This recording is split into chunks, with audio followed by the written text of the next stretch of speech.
Esse estudo de hoje, que está acontecendo todas as quintas-feiras, ele é baseado nas obras de André Luiz, no que tange a mediunidade. Esse estudo de hoje, de todas as quintas-feiras, ele está previsto para que a gente forme um grupo, né, de trabalhos práticos da mediunidade. Então, aí vem aquela questão, para quê, né? Para que a gente quer fazer esse grupo? Será que a gente está querendo provar alguma coisa? Será que a gente está querendo conversar com os espíritos, receber alguma comunicação de algum parente, né? Fica aquela questão, né? Tá bom o som agora, Laide? Tá ótimo. Então, tá bom. Então, e hoje nós vamos falar um pouquinho desse livro que é Obreiros da Vida Eterna. A finalidade não é o conteúdo da história, e sim o fenômeno da mediunidade que a gente vai estudar. Aí vem aquela questão, porque esse livro, ele vai falar da vida no mundo espiritual. E quando a gente toma contato com a doutrina espírita, que a gente fica sabendo, né, da possibilidade que nós temos de estabelecer essa comunicação entre o plano físico e o plano espiritual, a gente fica com essa questão, né? E quando a gente começa a estudar essas obras de André Luiz, a gente observa que a gente começa a pensar que não é só isso. Não é só isso que acontece. Na realidade, o plano físico, ele é um reflexo, vamos dizer assim, da verdadeira vida. Porque a nossa verdadeira vida não é aqui, é no plano espiritual. Aqui é um planeta material que ele serve para que nós possamos evoluir. E a gente não evolui somente aqui, a gente evolui no plano espiritual também. E quando a gente começa a estudar essas obras de André Luiz, a gente observa que os fenômenos mediúnicos, eles acontecem também de uma região, vamos dizer assim, menos evoluída para uma mais evoluída. Então, é muito interessante. Hoje a gente vai falar sobre a clarividência. E o que seria a clarividência? Vamos falar assim, numa reunião prática da mediunidade, acontece que às vezes, então a gente está lá no centro espírita, e lá no centro espírita a gente vai fazer uma reunião prática onde a gente faz a desobsessão. Então tem um espírito que ele está, às vezes até vamos dizer assim, sem a sua vontade própria, exatamente falando, ele está obsediando, né, algum ser encarnado.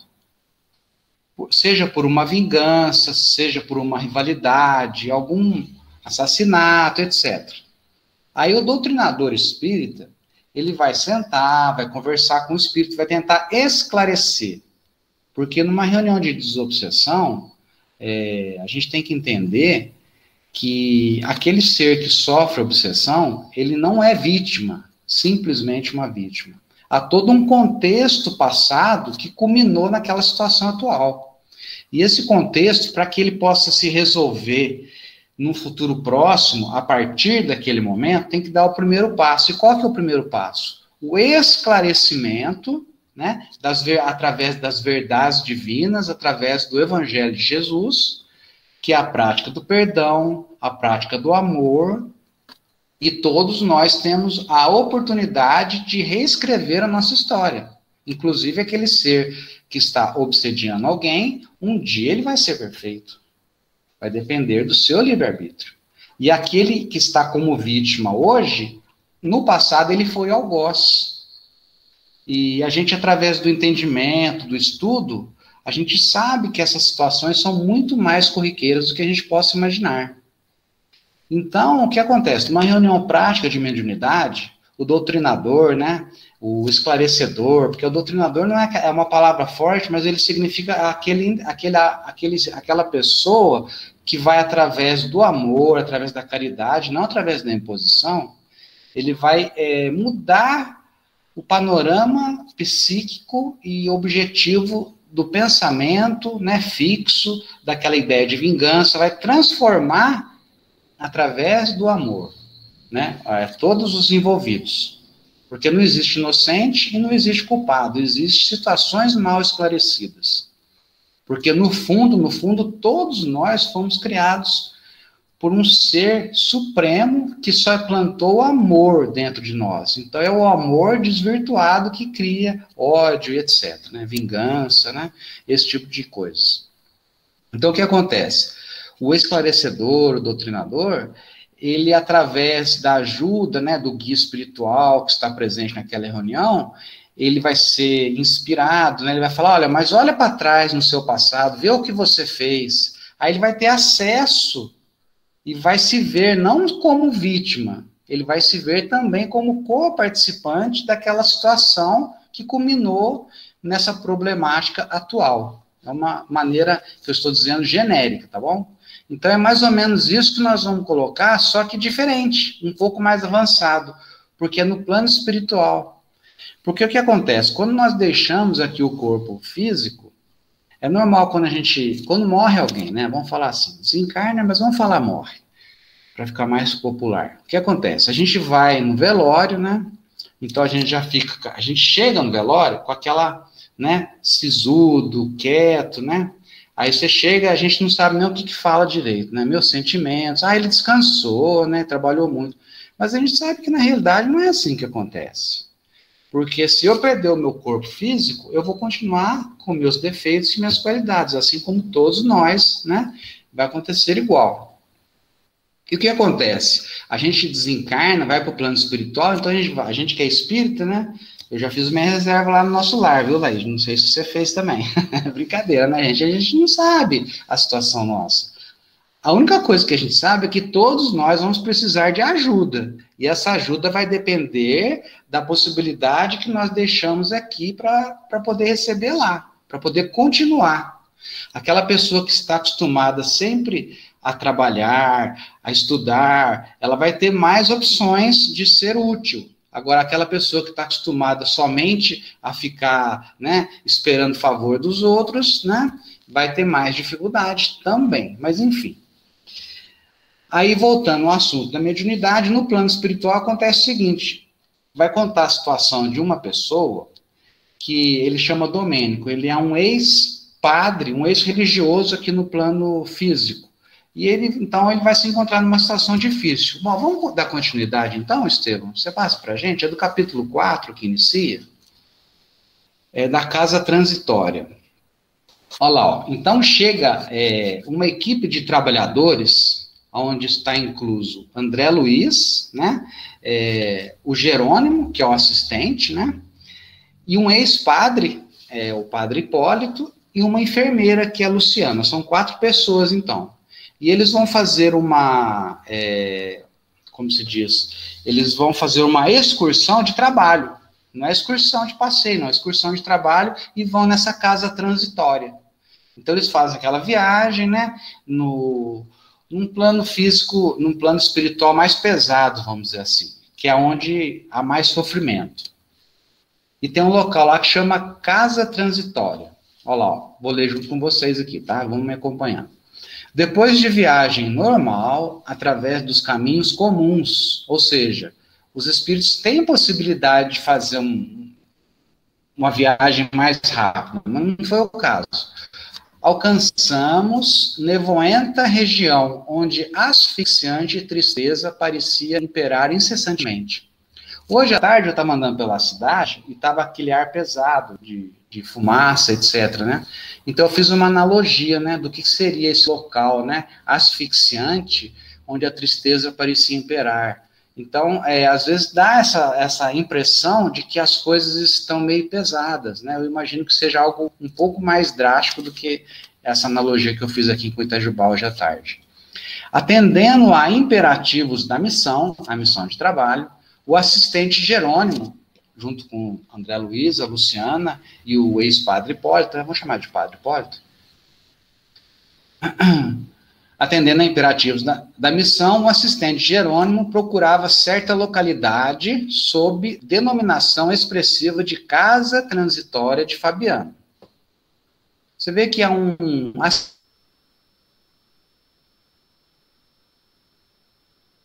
assistente já, com certo nível, mas não existe milagre, ele está procurando, tá? Tratava-se de grande instituição piedosa, no campo de sofrimentos mais duros, em que se reúnem almas recém-desencarnadas, olha lá, nós desencarnados, nas cercanias da crosta terrestre, próximo ao planeta aqui, né? Vamos dizer, materialmente falando, né? A qual, segundo nos informou o chefe da expedição, fora fundada por Fabiano de Cristo. O Estevão, faz gentileza.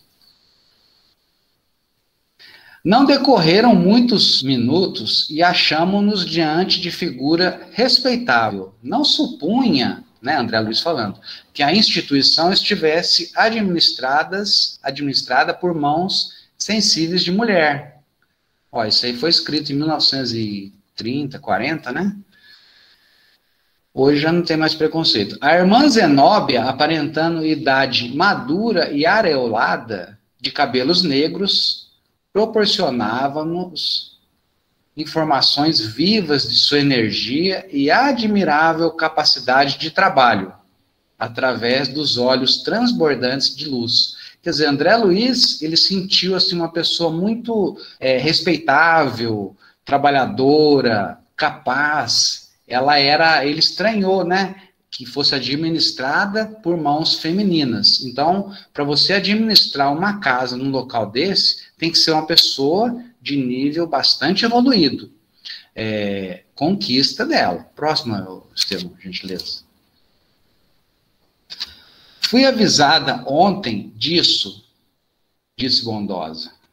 Ou melhor, fui avisada ontem, disse Bondosa, de que a missão chegaria hoje, e rejubilamos com isso.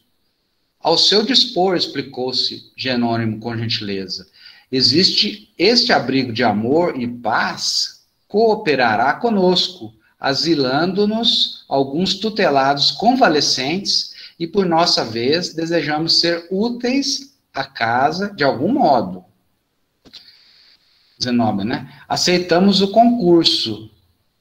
Reconheço a presença de um grupo harmonioso e, desde a semana finda, aguardava ensejo não só para beneficiar a coletividade sofredora de abismo próximo, senão também a fim de socorrer certo irmão nosso muito infeliz. Ou seja, a Zenóbia já estava aguardando aquelas pessoas, os 4, né, aquela expedição, porque iria ser feito um trabalho de assistência à coletividade sofredora de abismo próximo. Ou seja, essa casa, né, de Fabiano, ela está concentrada num local onde, ao redor dela, vamos dizer assim, próximo a ela, existem locais de sofrimento extremo, tá? Só para que a gente fique ciente. Está escrito aqui, ó, coletividade sofredora de abismo próximo, né?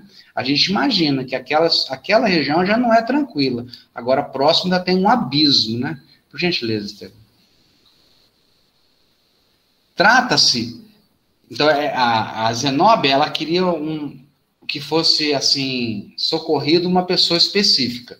Trata-se de pessoa que me foi particularmente querida e que apenas agora foi encontrada em remota região de seres decaídos. Vencendo obstáculos, trouxemos-la para a vizinhança da casa.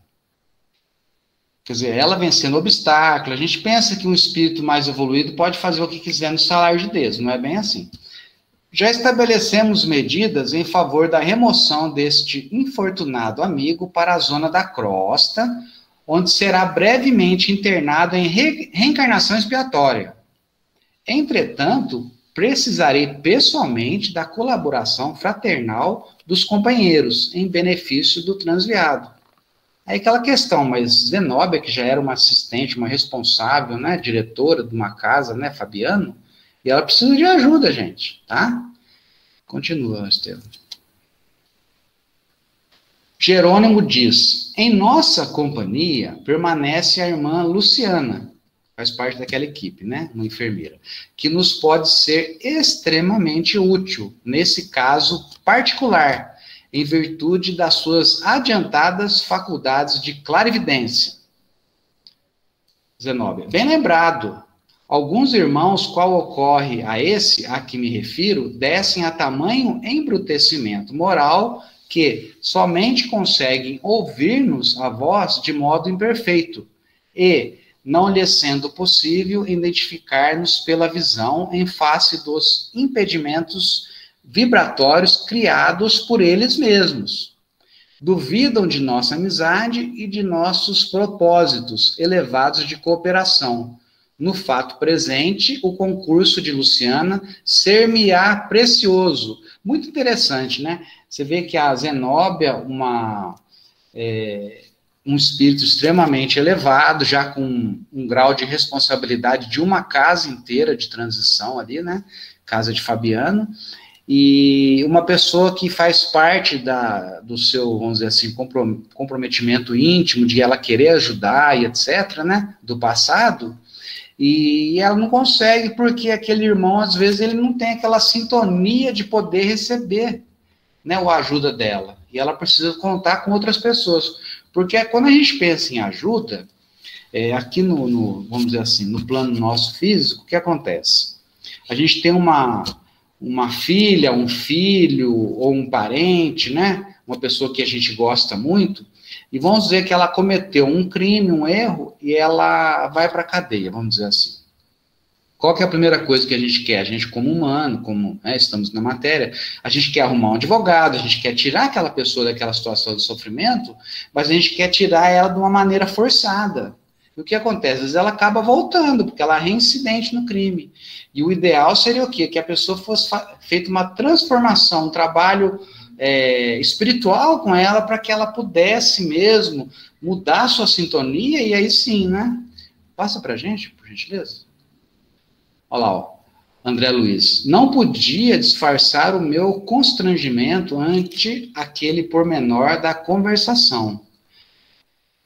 Lembrando, né, antes de continuar a leitura, que André Luiz já havia estudado bastante. André Luiz não é uma pessoa assim, um espírito no caso, né, tão, né, conhecedor e nem tão pouco conhecedor, mas causou estranheza aquela necessidade que a Zenóbia precisasse, né, de uma pessoa para estar ajudando. Olha lá, ó. Por que motivo a irmã Zenóbia, orientando uma instituição como aquela, necessita de nossa colaboração, né? Normalmente, principalmente no capítulo da clarividência mencionada. Porventura, não poderia também esquadrinhar os problemas de almas sofredoras e decaídas, né? É uma dúvida, né? A gente não tem... Eu teria essa dúvida também. Incapaz, né, de calar a interrogação, observei admirado. Quer dizer que os benfeitores daqui não podem ver quantos desejam? Comentário infeliz, né, de André Luiz. Vamos lá, passa aí, Estevam. Foi o assistente Jerônimo quem veio ao meu encontro, que estava junto na equipe deles, né? Antes de tudo, André, falou compassivo, faz-se necessário considerar que a irmã Zenóbia, não obstante a sua extensa visão espiritual, terá razões íntimas para invocar a providência. Quanto ao mais, não devemos esquecer os imperativos da especialização. Jerônimo continuou. Se não vejamos, o padre Hipólito, ele consagra-se, né, dedica-se atualmente à interpretação das leis divinas no serviço educativo àqueles que as desconhecem, né, o evangelho, etc. Enquanto a irmã Zenóbia atende a sofredores em massa nesta casa de amor cristão. Claro que poderiam exercitar a clarividência, com benefícios generalizados para o próximo, mas com um prejuízo manifesto dos deveres imediatos. Ou seja, ela vai deixar uma casa para tomar conta de um caso. Continua, por gentileza, Estevam.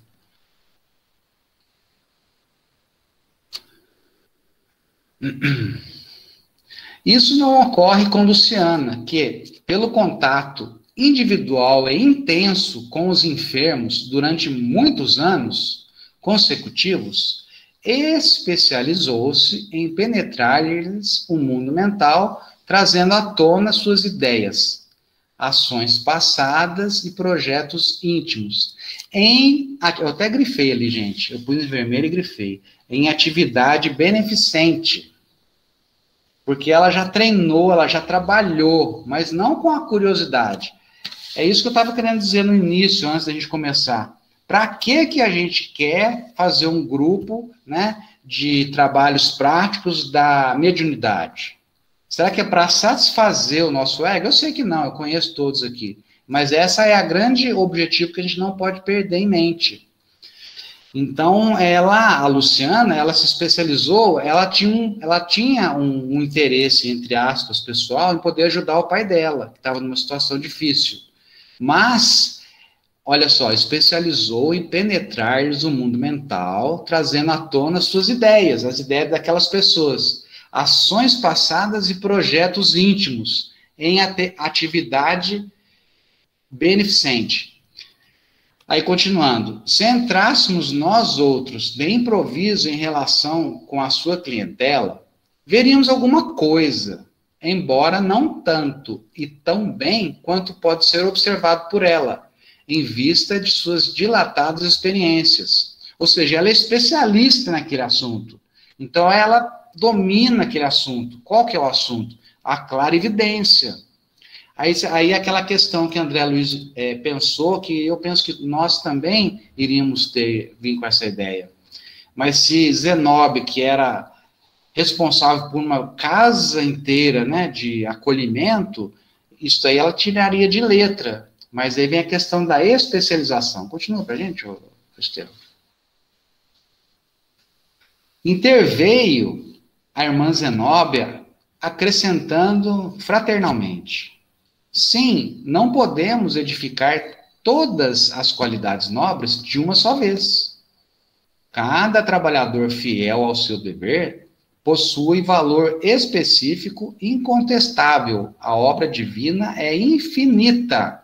Ou seja, o espírito, apesar de ela já ser responsável da organização, do trabalho, da manutenção daquela casa de acolhimento a espíritos sofredores, ela ainda não atingiu o seu, vamos dizer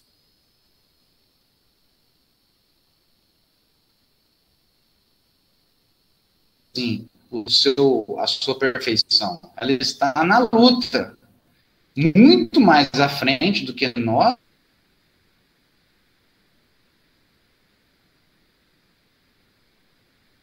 Dispomos, né? Em circunstâncias favoráveis, conseguimos resultados de preciosa eficiência. Os servidores dessa natureza, olha só que interessante, porém são poucos, em vista da multiplicidade das tarefas, e raros, poucos, né? São poucos, e poucos ainda se dispõem a servir nas paisagens escuras da angústia infernal. Porque não é qualquer um que pode, que consegue também, né, chegar lá e fazer esse trabalho. Então, a irmã Luciana realmente faria um trabalho muito importante naquele momento. Por isso que ela era aguardada com bastante otimismo. Pode continuar, Estevam?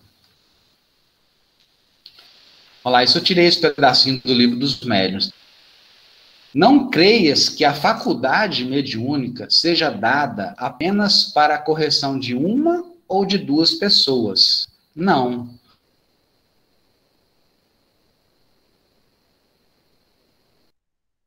O objetivo é mais alto. Trata-se de trabalhos práticos da mediunidade FEC que estamos em projeto. Pode continuar, Estevam? Agora vem do capítulo 7, leitura mental, tá?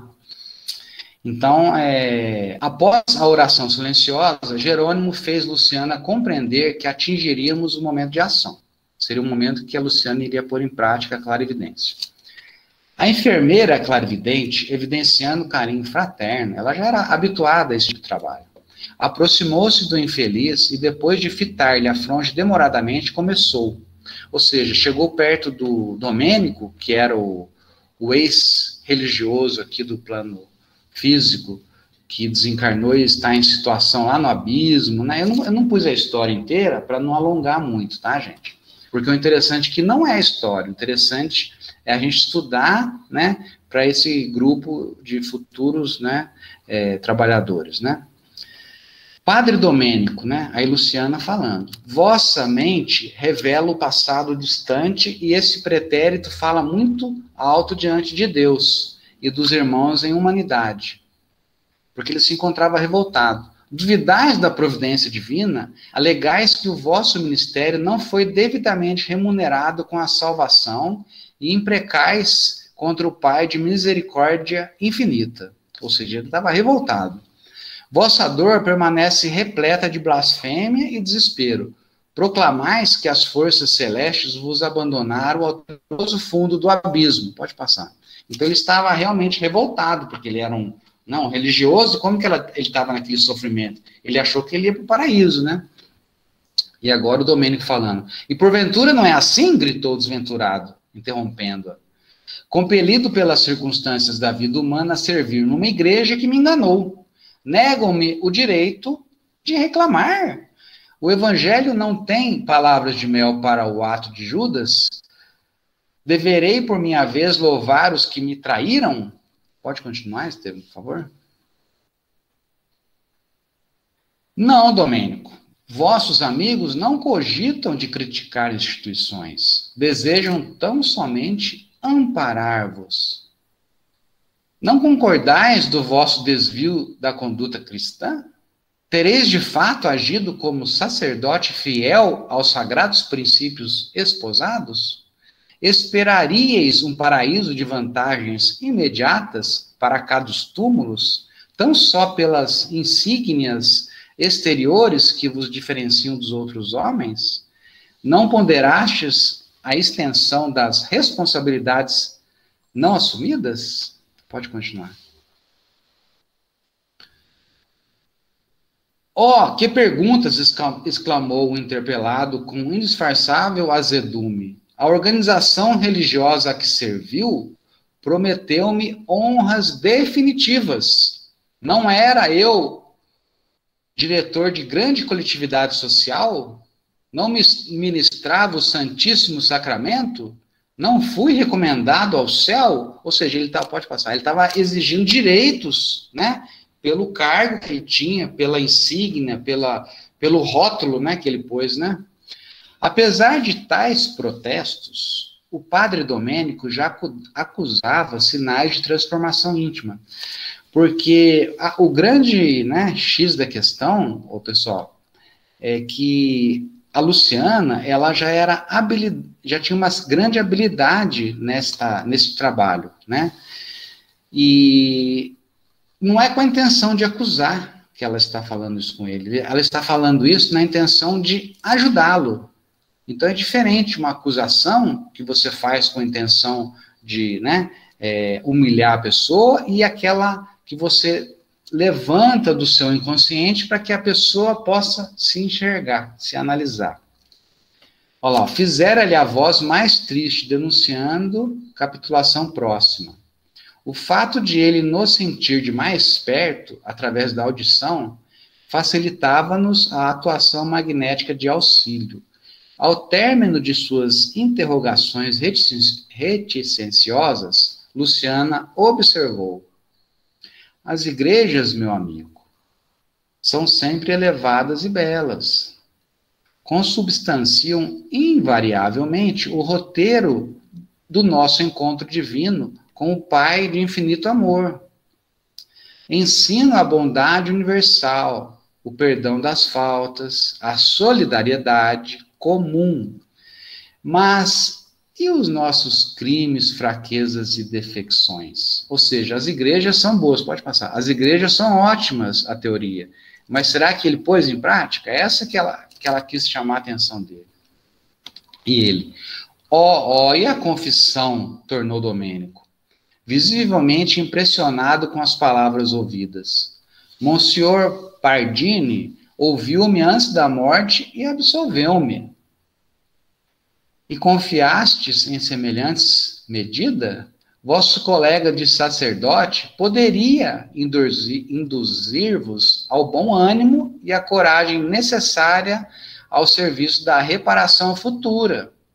mas não conseguiria subtrair-vos à consciência os negros resultados mentais dos atos praticados. Ou seja, pode continuar, aquela impressão de que o padre vai daqui para trás, está tudo perdoado, a consciência nossa já disse que não pode ser, né?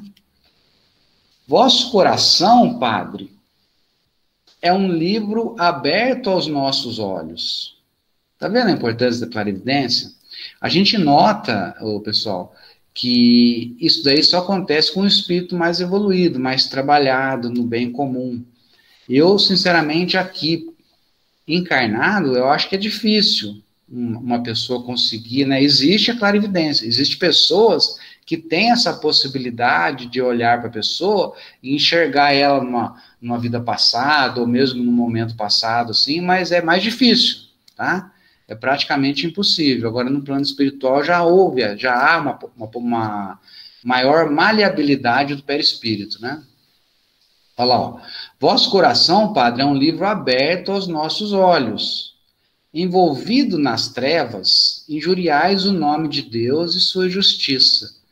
No entanto, a viva descrição de vossas reminiscências são bastante expressivas. Ou seja, não precisou ele falar para a Luciana. A Luciana já tinha essa habilidade de enxergar as coisas que haviam acontecido no passado. É muito interessante, né? A gente acha que a gente esconde as coisas dos outros, mas não é bem assim que acontece. Porque Domênico se calasse humilhado sob a vigorosa influência magnética de Zenóbia, que o mantinha nos braços, a clarividente prosseguiu. Então a Zenóbia mantinha ele nos braços e a Luciana, né, tentando modificar, né, aquela visão dele de vítima, né, de uma religião que não cumpriu com a promessa, que Deus, né, tinha abandonado ele, né, ele estava começando a mudar já, né? Pode passar, gente, por gentileza? Vejo-vos a derradeira noite na existência carnal. Aí a Luciana vai narrar. Acompanho-vos em noite fria, sob fortes rajadas do vento de céu sem lua. Tá? Foi a última noite dele, né? No dia que ele desencarnou. Desviastes o passo de centro populoso e enveredais por estrada sombria de recanto suburbano. Não somente vos observa a forma física, olha como é que é a clarividência, né? Isso aí acho que valeu o estudo da gente de hoje, né? Ó, vou repetir. Não somente vos observa a forma física, sinto-vos igualmente o estado emocional. Empolgado pela visão embriagante dos sentidos, penetra um lar honesto, cego por sentimentos menos respeitoso para com alguém que vos ouviu.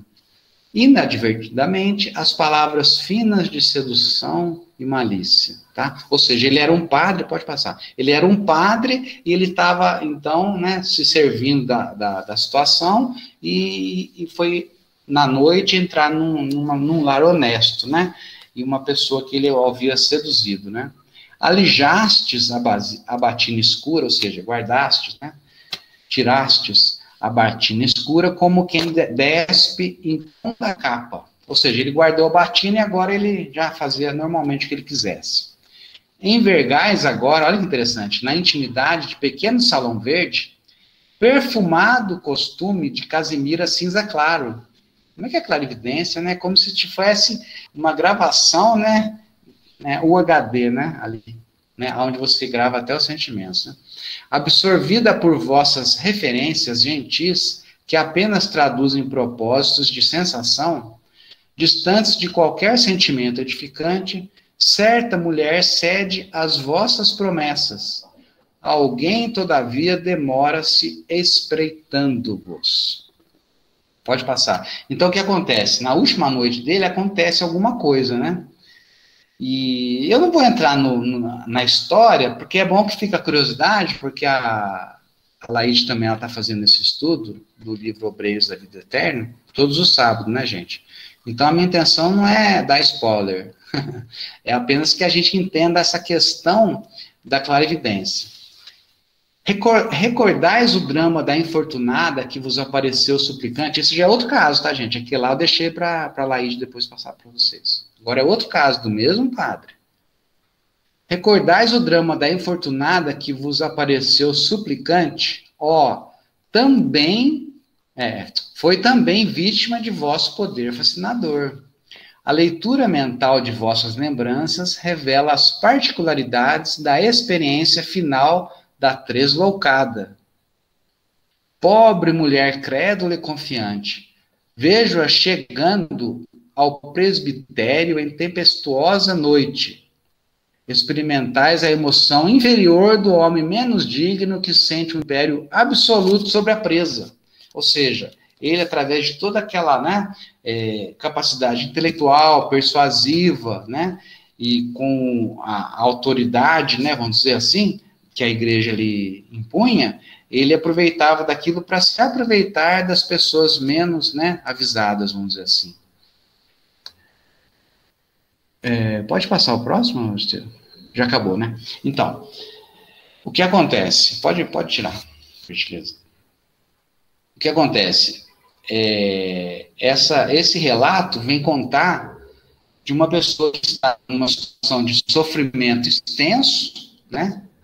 E a Luciana, então, ela vem trazer à tona o motivo pelo qual ele está naquela situação.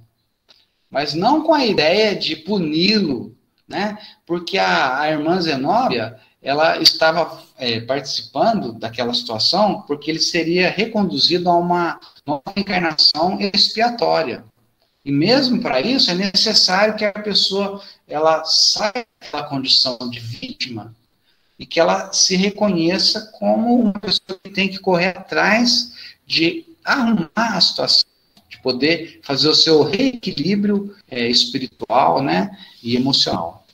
Então é isso, gente. Eu achei muito interessante esse capítulo, né, esses 2 capítulos, onde fala da clarividência e da reunião mediúnica. Então a gente observa que durante uma reunião prática da mediunidade, aquele guia espiritual, quando ele vem trazer uma informação daquele obsessor e vem tentar corrigir, não é simplesmente aquela pessoa que vem acusar, que vem, né, apontar o dedo, não, é aquela pessoa que vai fazer mudar, né, aquele sentimento para que a pessoa enxergue que tudo está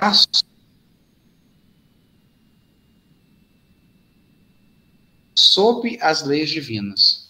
Então é isso, gente. Eu espero que vocês tenham entendido um pouquinho do que passar. E tá aberto aí, quem quiser fazer algum comentário, alguma dúvida, a Laís responde, né, Laís?